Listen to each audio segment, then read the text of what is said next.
everybody. I'm Larry Ridley, and this is the NFL on EA Sports. Today's game features a team that can get it done on the ground. The Chargers are top 10 in rushing TDs, and they'll go up against the Dolphins team that wants to keep the running game in check. With that, let's get you out to San Diego.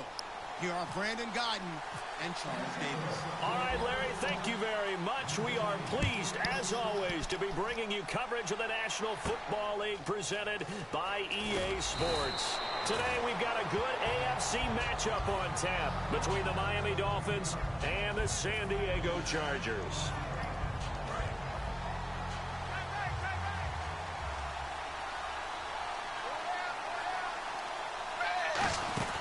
Now it's the Boise State alum, Jay Ajayi. A gain of 3, second down. Time to feature the offensive starters, and our first chance to get a look at Parker. Devontae Parker came out of Louisville with a guy who was known as a mature receiver.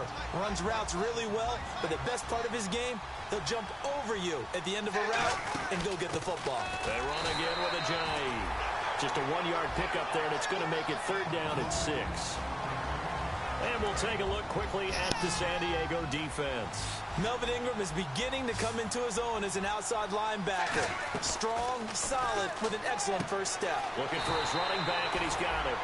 And he'll be brought down right at the 30 here. 4 yards on the pickup, and that's going to bring up a fourth down. So on now is the Miami punter, Matt Darr, to kick this one away.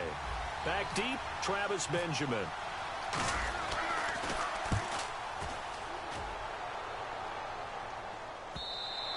And this is going to hit the goal line and continue on into the end zone for a touchback.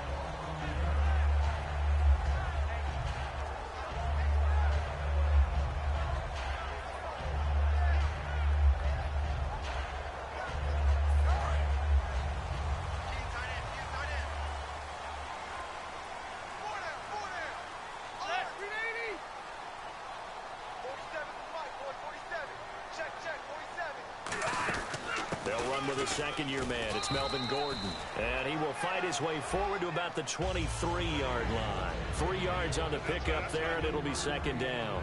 And, Charles, here's the offensive lineup. Melvin Gordon, the exciting young runner out of Wisconsin. Well over 2,000 yards his last year with the Badgers. This is a guy who can catch it and run it.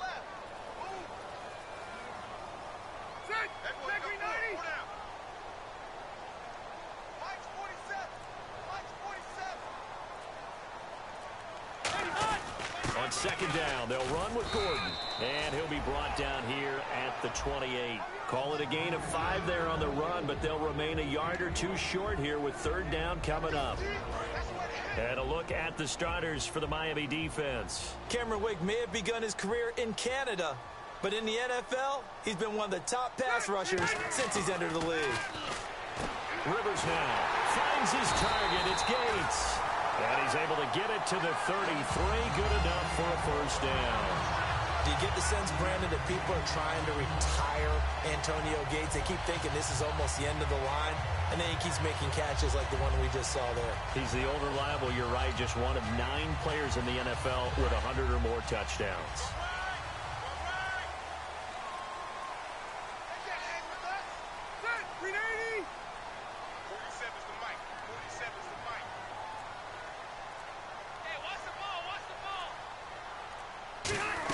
Now Gordon on first down. And he is met at the line of scrimmage, and he goes down right there. Just a yard on the first down carry, so it's 2nd and 9. It's really simple to say that they know their identity, that they are a passing team. But one of the reasons that they're so successful, they know how to mix in the run and make sure that they keep the defense off balance and not able to just simply say, let's go get the quarterback and disrupt things. Second down, Rivers. Gates has it over the middle. Antonio Gates, the 20. And all the way in. Touchdown, San Diego. Antonio Gates, his first touchdown on the year. And the Chargers have taken a first-quarter lead.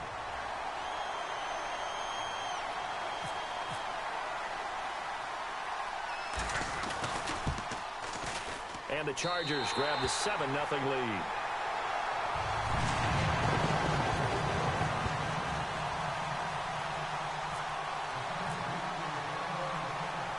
And Lambeau now, after the touchdown, he'll kick this one away. Now Damian Williams to return it. And not a bad return. Here he gets it out to the 25-yard line. The Dolphins offense now working their way back onto the field. And the first drive, 3 and out. Second possession, see if they can get a little momentum.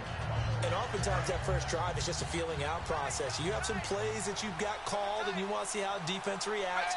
It may not go terrific on the first one. Now they're ready to go. They've kind of got a look at them, got a sense. Let's see if they open things up a little bit. See if they open things up. Let's see what the defense does here, too, after a good stop. There are a good number of coaches that any time they call an in route are really worried about the play because there's so much traffic ordinarily that the ball has to get through to get to the receiver. And on that play, it was batted down. Devontae Parker was the intended receiver. And it'll be 3rd and 10 now. We know it's not an easy job to go out and catch passes when people are trying to tackle you and knock the ball away. But the bottom line is, that's a pass he's got to have and a pass he should have caught. I see an extra DB on the field now for San Diego. Yeah, indeed. Throwing on 3rd down, Tannehill. And he finds Stills, complete. And he's brought down after a good gain. They were ready for what the defense was showing. They had prepared for that look, recognized it, went straight to the air, got the first. Well done. Love the recognition because you can prepare for everything. You can watch the tape and put together your game plan, but you still have to understand what they're doing in terms of what they're showing and be able to adjust accordingly, and they did exactly that. So 2nd and 10 here. And when you're running the football, one thing you don't want to see is a big boy coming up there and swallow you whole in those D tackles and nose tackles. No, you're actually counting on your big boys to protect you from them. But on that play, the defensive tackle had the leverage, and he won the battle. No gain, correct? No gain. All right, I'm going to show my age here a little bit. We used to talk about running backs catching the ball as safety valves. Nowadays, they're a big part of the passing offense. Quit acting like you're so old. You're only 65. And he will possibly get back to the line of scrimmage. That's it. On the other hand, it will definitely take us to the end of the first quarter of play. So what will they do? On the ground, through the air, let's see. 2nd and 9.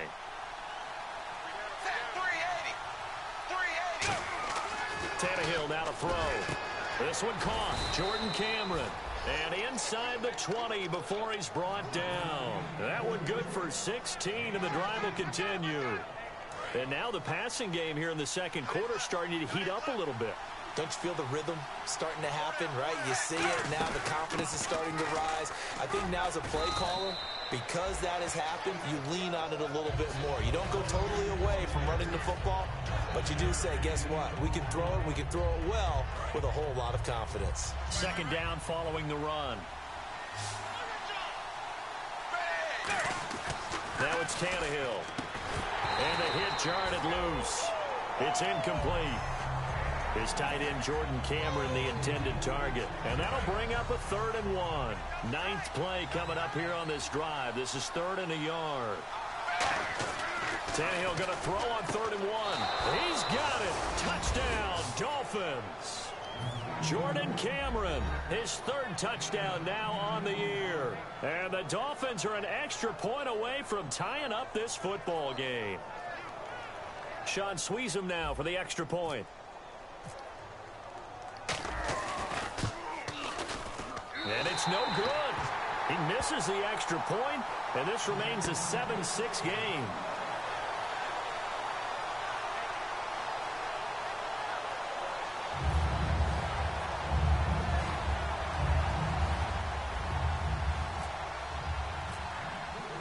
And here's Sean Sweezum after the touchdown to kick this one off. This one fielded at the 5. And nice work on the return as they'll start their drive just past the 30-yard line. And the Chargers coming out on the field now. And that last drive, a long drive, but not just that, they had a great air attack going. Do they stick with that? I would think that they would, because if they were confident enough to do it on the last drive, starting backed up in their own territory, why would you change anything? They've got to be confident about what they're presenting and continue to do so. Yeah, because the secondary, they really look clueless. And that was amazing because that drive went and went, no adjustments and no big plays by the defense to knock the ball away. Rivers now to throw on first down. And Jones has it over the middle. And he'll be brought down shy of the 40 at the 38-yard line. Well, clearly one of his advantages as a passer is his height. Sit back in the pocket, fired over the middle. That makes things tougher defensively, doesn't it? It really does, because your goal is to move the quarterback off his initial spot when he gets his drop back completed. But when you have that type of height, he can stay in there. If he's willing to take the hits and just fire over the top, which saves him time and actually completes a play a little bit quicker than it normally does for a quarterback who has to slide and find open space to throw. Dolphins bring on an extra defensive back on third down. To throw is Rivers. Going underneath for Gordon. A 3-yard gain and enough for the first down. And Brandon, from our time in college football, where receivers weren't running the traditional NFL route tree, one thing they did learn: find open areas, find soft spots, and set up and catch the ball. And I think we just saw that there. Yeah, we saw that indeed, picking up the first. Rivers going to turn and give this one to his running back, Gordon. And he'll be taken down just shy of midfield. 5 yards on the carry. Good pickup on first down. And that's exactly what you want on a first down run. Pick up 5 yards, bring up 2nd and 5. The defensive line, though, they've got to figure out a way to out-leverage the guys up front, because the offensive line is winning at the point of attack. Here's Gordon. Only a yard on the pickup there, and it'll bring up a third down. The best defensive linemen, they play with great leverage so they can get low and not get bowled over by offensive linemen. They have excellent hands. They can throw people off on a play. We just saw a great example of a really good run stop by a guy playing the defensive tackle position. He's going to wind up and air it out. Cody Latimer, the intended receiver. And it'll be 4th down. One of the toughest things about playing defensive back is pattern reading, trying to figure out what they're doing. And on that one, they had the fly, just sending a guy downfield with the in route accompanying it, what people call a dagger route, trying to hit the guy underneath after the clear out. In this case, though, they're not able to get it done. Yeah, they said forget the underneath route. They went for the guy on the fly, but as you said, incomplete. And the Dolphins getting set to go here. And they're hoping to capture some of that magic they had last time out when they were able to put together a scoring drive. But they're still down here, Charles. Not the major concern, though, because of what you talked about. They scored the last time out. They feel good about themselves. They feel like their game plan is now in effect. They know how to attack and what plays they want to put together. But they've got to keep it moving in the right direction, because, as you did note, they are down on the scoreboard. A minute 58 to go in this first half of play. We'll come back to San Diego after this timeout. Back to the air, Tannehill on 2nd down. And this is incomplete. Devontae Parker, the intended receiver. And that's going to make it 3rd down and 10. That was a classic example of trying to run with the ball without securing the catch. He was thinking about those rack yards instead of making the catch first and then taking off. They'll run it now out of the gun. And they'll bring him down here right around the 17-yard line. A good pickup there, 7 yards, but it brings up 4th down. Now the Chargers are going to look up here and signal for a timeout. It's just their first, so they'll have 2 remaining here before we get to halftime.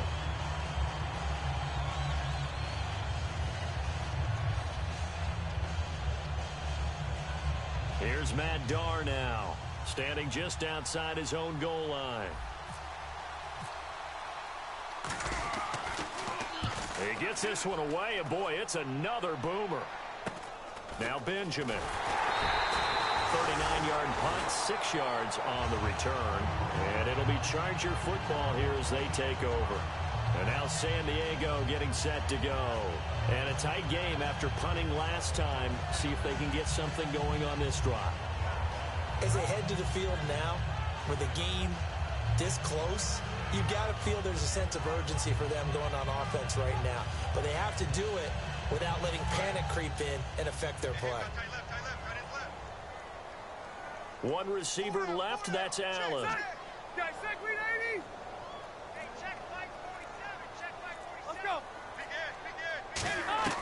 First down, Rivers. He's got Travis Benjamin complete, and he's brought down. 15 yards through the air and a first down. And a good quarterback facing zone coverage. If he has just a little bit of time to survey the scene, that's what's going to happen. No doubt about it. If there's no pressure, he's going to continue to pick them apart because he'll have all that time to find someone open downfield. You can only cover for so long. So maybe they want to go to a zone blitz scheme, get a little bit more pressure. Remember when Carolina did that against Denver? They lost the game ultimately. They dropped the defensive end out, and he ended up with an interception in that game in Super Bowl 50. Maybe some sort of scheme like that to try and get more pressure at the passer.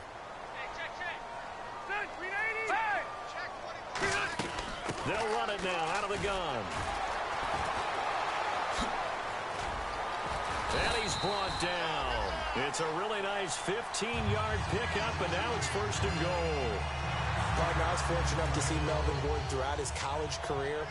And what I liked the most about him, he always added something to his game. He went from being what I called a gimmick runner, a lot of jet sweeps and things of that nature, to being a full-time, 3-down back who can make big plays at any time. And he's in for a Charger touchdown. Travis Benjamin, his 4th touchdown on the year. And the Chargers find a way to stretch their lead. And that lead is now 7 with a chance to go to 8 or more if they want to get crazy here, which we don't expect. But I just know the way the game's being played with the analytics, there's going to be a lot more of going for 2 in a lot of situations, isn't there? Yeah, there's going to be. And I think their focus here, they don't want to give up anything going into the lockers on the other, and just a little bit of time left on the clock. Yeah, they don't want to do anything to erase the good feeling they have right now by getting this late score in the half.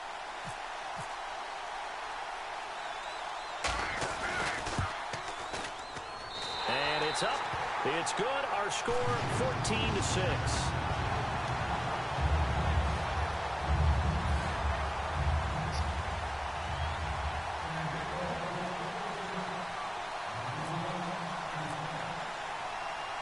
And Lambeau now, after the touchdown, he'll kick this one away.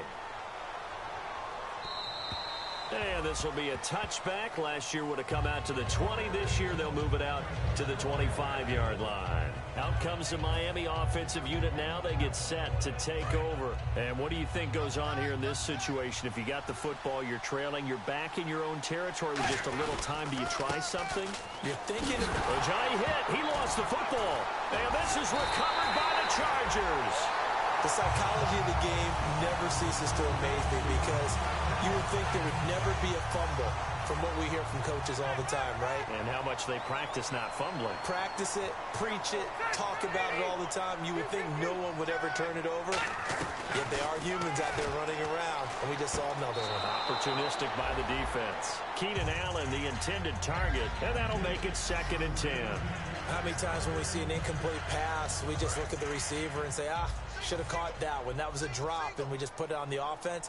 How about a little credit for the defense there? They just forced an incompletion. Yeah, especially after starting in a tough spot defensively, but a good start there on 1st down. That gave them a little extra confidence there, starting, as you said, in a tough spot and being able to make a play on 1st down.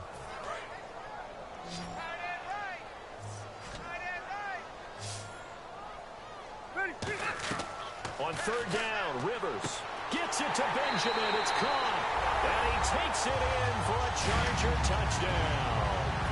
Travis Benjamin as the first half is winding down. And the Chargers are going to add on to their lead. And the lead will grow by 1 more. And Lambeau now, after the touchdown, he'll kick this one away. And they will not get a chance to return this one as it's through the end zone for a touchback. Out comes the Dolphin offense now as they get set to take over here. And with time quickly fading here in the 2nd quarter, not sure how aggressively, offensively they want to play this. I think we'll find out just how much they trust. Now hold everything here. We're going to get a timeout by the offense.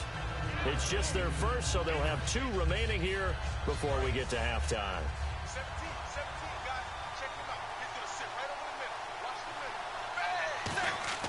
To throw on 2nd down is Tannehill. And Cameron has it over the middle. Give him 11 yards that time and a new set of downs. Now whistles come in. We're going to get a timeout here by the offense. So as they take it over, we step aside. The final shot here before the break, Tannehill. And that is incomplete. So we reach, and actually, Larry, hold that thought. We're right back to the action. Both teams appear ready for the fight ahead, and we resume action here in quarter number 3. And this will not be returnable. It's out of the back of the end zone for a touchback. Out comes the Chargers as they'll go on offense now to start this third quarter. They built a good first-half lead. Now they have a chance to add on to it. And what I'm thinking is that the offensive staff spent the entire halftime just working with them on, here's what we think they're going to do to attack us in the second half. Nice first half that we've had, guys, but be prepared for some change-ups. We're going to see them when we kick it off in the second half. See how they handle any adjustments that might be made defensively. And that's one of his advantages of a passer, is it not? With his height, setting back there in the pocket, firing it over the middle, he can really see everything clearly. It is, and I know that other quarterbacks get it done different ways, all right? You don't have to be his height to make a great play. But what he does is he takes away having to make those slide steps in the pocket to find angles to throw the ball through. He just throws right over the top of it because he can see everything, and sometimes that saves time and gets the ball to a receiver quicker.